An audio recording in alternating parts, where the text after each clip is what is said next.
नमस्कार, आप इस समय देख रहे हैं मगध संवाद और मैं आपके साथ हूं सुनील बॉबी। आइए जानते हैं आज की बिहार शिक्षा विभाग की बड़ी खबरें। बिहार शिक्षा समाचार में जानिए बिहार के तमाम A to Z शिक्षा विभाग की खबरें।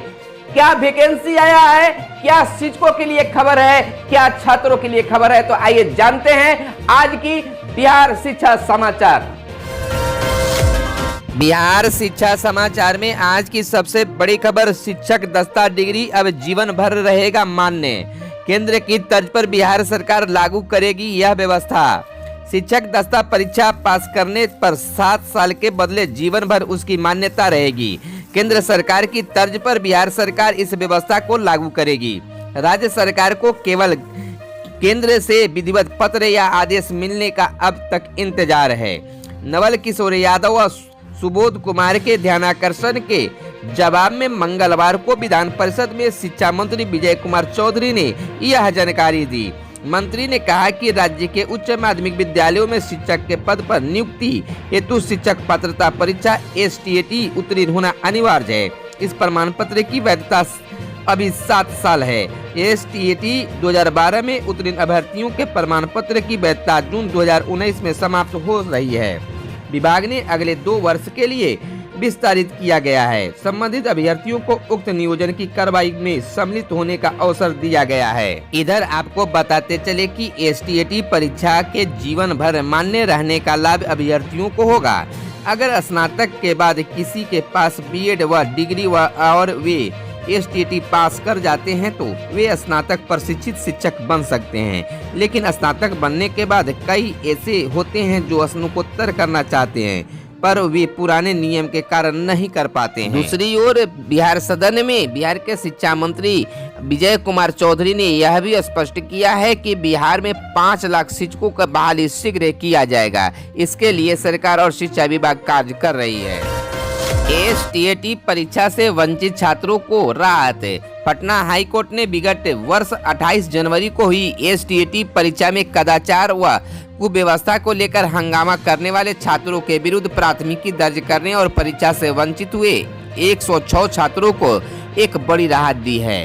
कोर्ट ने बिहार विद्यालय परीक्षा समिति को सभी 106 छात्रों की परीक्षा 3 माह में आयोजित करने का आदेश दिया है। न्यायमूर्ति आशुतोष कुमार की एकल पीठ ने 11 छात्रों के तरफ से दायर अर्जी पर सुनवाई करते हुए उक्त आदेश को पारित किया है।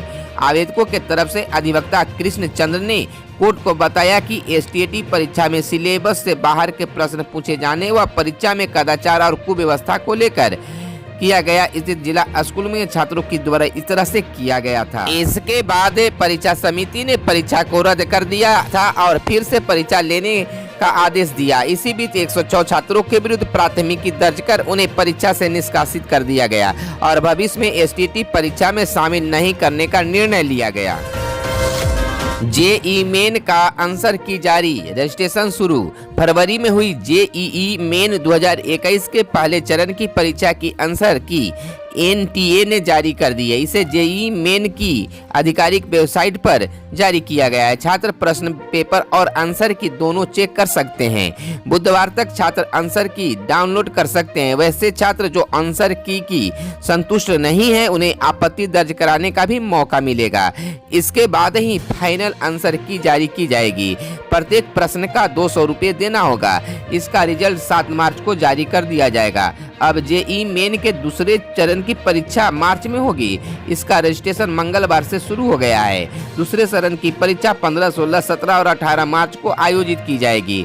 इसके बाद एग्जाम का तीसरा राउंड 27 से 28 अप्रैल और चौथा राउंड 24 से 28 मई 2021 तक आयोजित किया जाएगा। पहले चरण के लिए लगभग 6,61,000 से अधिक परीक्षार्थी शामिल हुए थे। संयुक्त प्रवेश परीक्षा JEE मेन के पहले चरण में 95% उपस्थिति रही। शिक्षा मंत्री विजय कुमार चौधरी का आया बड़ा बयान। कहा प्रारंभिक विद्यालयों के लिए 3 महीने के कैचअप कोर्स की हो रही है तैयारी। वर्ग 3 से 5 तक दस्ता के आधार पर समूह शिक्षण व समूह निर्माण की होगी व्यवस्था। सभी विद्यालयों में चेतना सत्र का आयोजन, बाल संसद और मीना मंच का भी होगी बड़ी व्यवस्था की जा रही है।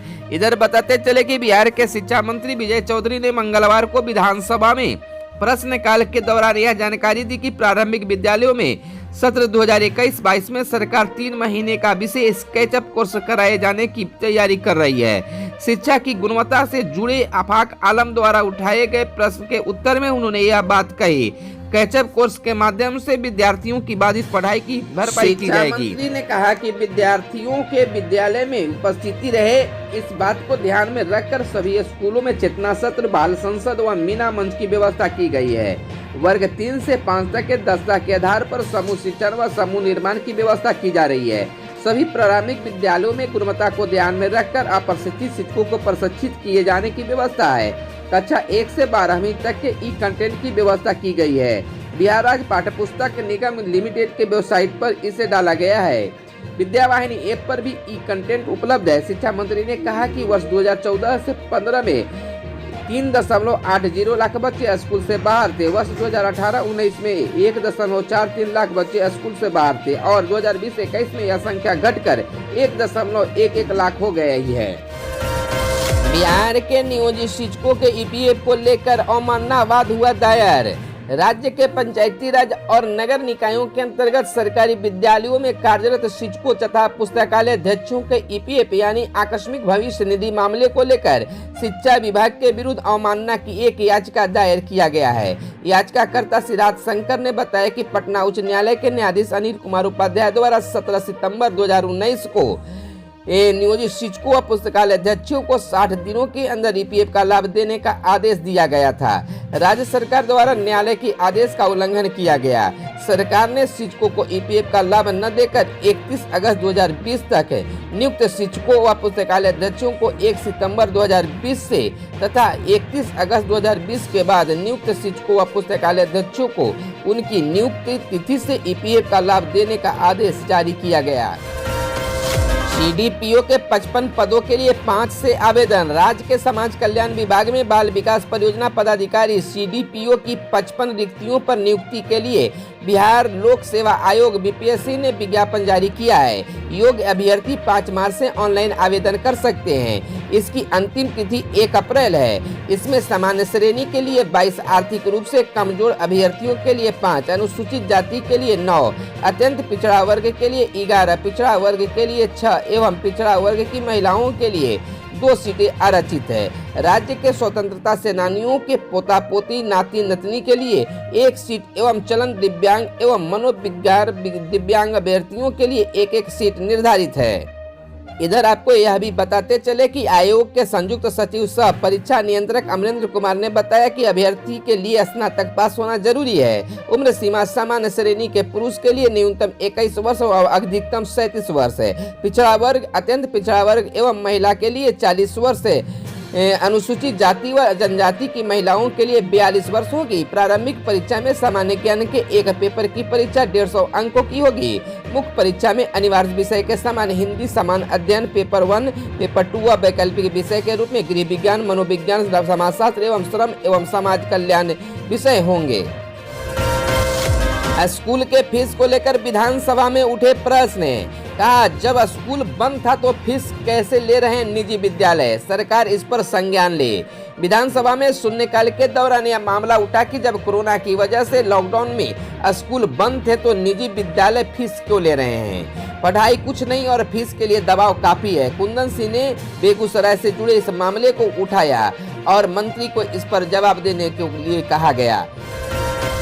डीईओ कार्यालय में 10 वर्षों से जमे कर्मी हटाए जाएं। सामाजिक कार्यकर्ता गायत्री देवी ने शिक्षा विभाग के वरीय अधिकारियों को पत्र लिखकर आग्रह किया है कि जिला शिक्षा कार्यालय में 10 वर्षों से जमे कर्मचारियों को यहां से हटाया जाए। उन्होंने कहा कि जिला शिक्षा कार्यालय में कई कर्मचारी 10 वर्षों से जमे हुए हैं और विभाग के वरीय अधिकारी मौन भी जम हैं। साइकिल पोशाक के लिए 75% हाजिरी की शर्त खत्म। राज्य कैबिनेट की बैठक में कुल 45 प्रस्तावों को मिली मंजूरी। इधर आपको बताते चले कि शैक्षणिक सत्र 2020-21 के स्कूलों में नामांकित सभी बच्चों को साइकिल, पोशाक और छात्रवृत्ति आदि सभी योजनाओं की राशि दी जाएगी। इन योजनाओं की राशि के लिए 75% हाजिरी की अनिवार्यता को खत्म कर दिया गया है। यह सिर्फ इस साल के लिए किया गया है। सीएम नीतीश कुमार की अध्यक्षता में मंगलवार को राज्य कैबिनेट की बैठक में यह निर्णय लिया गया। बैठक में कुल 45 प्रस्तावों को मंजूरी भी दी गई। राज्य सरकार ने इसके लिए 12वीं के 2 करोड़ से अधिक बच्चों को लाभ मिलेगा। कोरोना को लेकर स्कूल बंद रहे, इस कारण सभी बच्चों को राशि देने का फैसला लिया गया। बच्चों के यह राशि खाते में हस्तांतरित की जाएगी। इसी माह यह राशि बच्चों के खाते में भेज दी जाएगी। खबरों में आज बस इतना ही। अगर यह वीडियो आपको पसंद आए तो एक लाइक जरूर करेंगे। अगर चैनल को आपने सब्सक्राइब अब तक नहीं किया है तो चैनल को कर ले सब्सक्राइब, ताकि हर वीडियो सबसे पहले सबसे आगे आपको मिलता रहे। धन्यवाद। जय हिंद, जय भारत, वंदे मातरम।